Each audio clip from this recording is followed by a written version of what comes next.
बिस्मिल्लाहिर्रहमानिर्रहीम। अस्सलाम वालेकुम नाज़रीन, कैसे हैं आप लोग और वेलकम बैक करती हूँ मैं आप लोगों को। ब्रेक से हम वापस आ चुके हैं और हमारे साथ इस वक्त डॉक्टर साहब मौजूद हैं और इनसे मैं चंद सवाल करना चाहूँगी क्योंकि रमज़ान मुबारक का महीना है और सब अपनी इबादत के अंदर मसरूफ़ होते हैं और इसके अंदर कुछ रूटीन भी सहरी का ज़ाहिर मिडनाइट का टाइम होता है तो रूटीन भी आउट हो जाती है। तो आप क्या सजेस्ट करते हैं कि नॉर्मल मतलब इस रूटीन के अंदर किस तरीके से अपना डाइट प्लान करना चाहिए?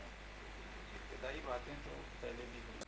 हाँ, लेकिन इसमें आप ऐड अगर कर देते हैं ना किसी डॉक्टर साहब, हम ये मतलब निदा ये पूछना चाह रही हैं कि जो अब जब आप सहरी कर रहे हैं तो क्या ग़िज़ाएँ लें कि आपका पूरा दिन बेहतर गुजर जाए बजाय ये कि सब भर लें? जी जी ये मैं क्या? उसी तरफ बढ़ा था कि कुछ इब्तदाई बातें पहले भी हुई हैं, लेकिन अब हम बात करेंगे कि पेशेंट जो है, किसी खास डिजीज़ का पेशेंट है, उस पर क्या लाजिम हो जाएगा। जी मिसाल के जी, तौर पे सबसे ज़्यादा जो परेशान होते हैं वो डायबिटिक पेशेंट होते सही। हैं, या जो किडनी पेशेंट है, रीनल डिजीज़ के पेशेंट है, वो सबसे ज़्यादा परेशान होते हैं कि हम रोज़ा रखें या ना रखें। बात यह है कि डायबिटिक पेशेंट बहुत आसानी के साथ रोज़ा रख सकता है, और इसी तरीके से रीनल पेशेंट जो है, रीनल डिजीज़ के पेशेंट जो है, वो भी रोज़ा रख सकते हैं। कैसे रख सकते हैं? आपके जिस्म के अंदर एक सीक्रेट इम्यून सिस्टम है जिसका काम शुरू ही उस वक्त होता है जब बाहर से कोई चीज़ इनटेक ना की जाए। अब बाहर से अगर हम पानी नहीं ले रहे तो जिस्म खुद डॉक्टर है, उसकी खूबसूरती ये है कि वो उस ज़रूरी पानी को स्टोर करना शुरू कर देता है, जिस्म उसे रोकना शुरू कर देता है, और ब्लड की सर्कुलेशन उसी रफ्तार से, उसी अंदाज से बिल्कुल जारी रहती है। लिहाजा रीनल पेशेंट भी बहुत आसानी के साथ रोज़ा रख सकता है।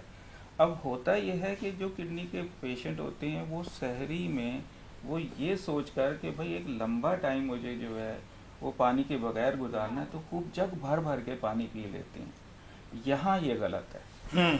आपने अगर पानी ज़्यादा ले लिया तो किडनी की खूबसूरती ये है, उसके फंक्शन की खूबसूरती ये है कि वो ब्लड के अंदर से पानी का जो लेवल है वो बैलेंस करता है। अब अगर आपने पानी ज़्यादा ले लिया है तो किडनी का फंक्शन खुद ब खुद थोड़ा तेज़ हो जाएगा। किडनी का फंक्शन तेज़ होने का मतलब ये है कि आपने जो 2 जग लिए थे, चंद लम्हों की नींद के बाद जब आप उठेंगे तो वो ड्रेन आउट हो जाएंगे। उसके पीछे एक दूसरा सबब ये होता है कि एक तरफ आपने पानी ज़्यादा पिया हुआ है, दूसरी तरफ आप उसी वक्त चाय भी पी लेते हैं, और चाय जो है वो डायूरेटिक है, यानी कि वो यूरिया बनाने में हेल्प करती है। अब पानी ज़्यादा पी लिया, चाय उसके बाद लेना शुरू कर दी, तो क्या होगा, जैसे ही उठेंगे तो आपने सारे का सारा जो है जो एक्स्ट्रा वाटर लिया था वो तो ड्रेन आउट कर दिया। अब आ जाती है बात कि शुगर का पेशेंट भी यही सोचता है, तो शुगर के पेशेंट पर भी यही एहतियात हो जाएगी। लेकिन शुगर का पेशेंट जो है उससे एक दूसरी गलती जो होती है वो अफ्तार में होती है। जैसे ही अफ्तार होती है वो देखता है सामने हर तरह के जो है वो शरबत मशरूबात जो है वो मौजूद हैं तरह तरह के, तो उसका दिल चाहता है कि मैंने तो सारा दिन कोई मीठी चीज़ नहीं ली है, तो अब कम से कम मैं शरबत तो 1-2 गिलास पी लूँ।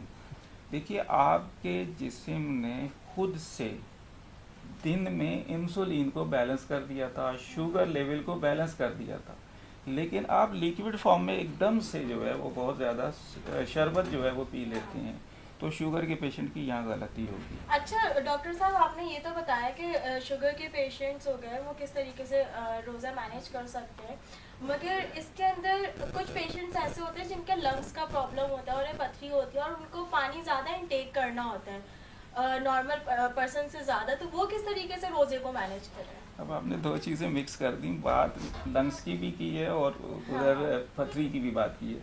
पथरी का जो ताल्लुक है या तो किडनी से है या गॉल ब्लैडर से है। गॉल ब्लैडर में भी जो क्रिस्टल जम जाते हैं उसको भी पथरी आम ज़ुबान में नाम दे दिया जाता है, लेकिन आपका ज़ाहिर है कि इशारा किडनी की तरफ होगा। एक गुर्दे के अंदर पथरी है और उसे नॉर्मल से ज़्यादा पानी पीना है, तो वो कैसे ले सकता है? मैंने अभी आपको समझाया कि अगर हम बाहर से इनटेक को मिनिमाइज़ कर देते हैं, फास्टिंग में चले जाते हैं, तो अंदर का डिफेंस सिस्टम ये है कि जहाँ जो चीज़ एक्स्ट्रा पड़ी हुई है वो वहाँ से रिसीव करता है। मिसाल के तौर पे कहीं कोई टॉक्सिन पड़ी हुई है ना, तो वो सबसे पहले उसे छेड़ेगा, यानी अंदर कहीं एब्सिस बना हुआ है तो सबसे पहले उसे छेड़ेगा, उसको खाएगा, इसलिए कैंसर का ट्रीटमेंट बन जाता है रोज़ा। इसी तरीके से अंदर की तरफ गुर्दे में अगर पथरी पड़ी हुई है और रोज़ा रखने वाले का इरादा क्या है कि मैं तो अल्लाह की मशीयत के लिए रोज़ा रख रहा हूँ, तो जब उसकी ये सोच होगी तो वो बहुत बड़ा है, वो बहुत ही बड़ा है, वो उसकी नीयत को जानता है, वो मदद करता है।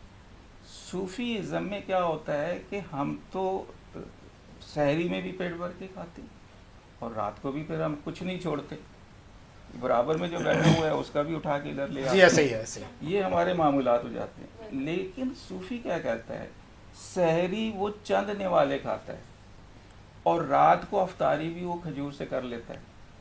और बल्कि आप बहुत आगे चले जाइए तो आका अलैहिस्सलाम जो है, आप हुजूर थोड़ा सा खाने का सामान और थोड़ा सा पानी लेकर गार में चले जाते थे और गार में एक लंबा अरसा गुजारते थे, और जब आप वापस तशरीफ लाते थे तो उनमें से चीज़ें अभी भी बची हुई होती। अल्लाहु अकबर, अल्लाहु अकबर। ये है वो तरबियत कि जब आप इस अंदाज पे आ जाएंगे जैसा कि सूफी आते हैं, वो अपना खाना मिनिमाइज करते हैं, तो फिर रब ताला की मशीयत के लिए चूँकि रोज़ा रख रहे हैं, उसकी मर्ज़ी से रख रहे हैं कि मुत्तकी बन जाएं, तो फिर क्या होता है कि हमारे सिलसिले के एक बुजुर्ग से पूछा गया कि आप इतने रोज़े रख रहे हैं, रेगुलर रखे चले जा रहे हैं, तो क्या हम भी रखें? तो मना किया।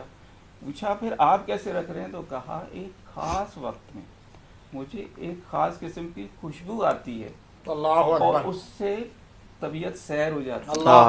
तो वो जो खुशबू आती है उस लेवल पे तो पहुंचे भाई। आप मतलब डॉक्टर साहब, आपने वो जो रूहानी तज़किरा छेड़ दिया ना, तो वो जो आपने जिस्मानी बात कर ली ग़िज़ा की, मेरा ख्याल है अब कुछ रूहानी ग़िज़ा की बात हो जाए। भाई नौजवान, ये हमारा दोस्त एजाज मेहदी, नात खां, मरकबत खां, कुछ अता कर दो।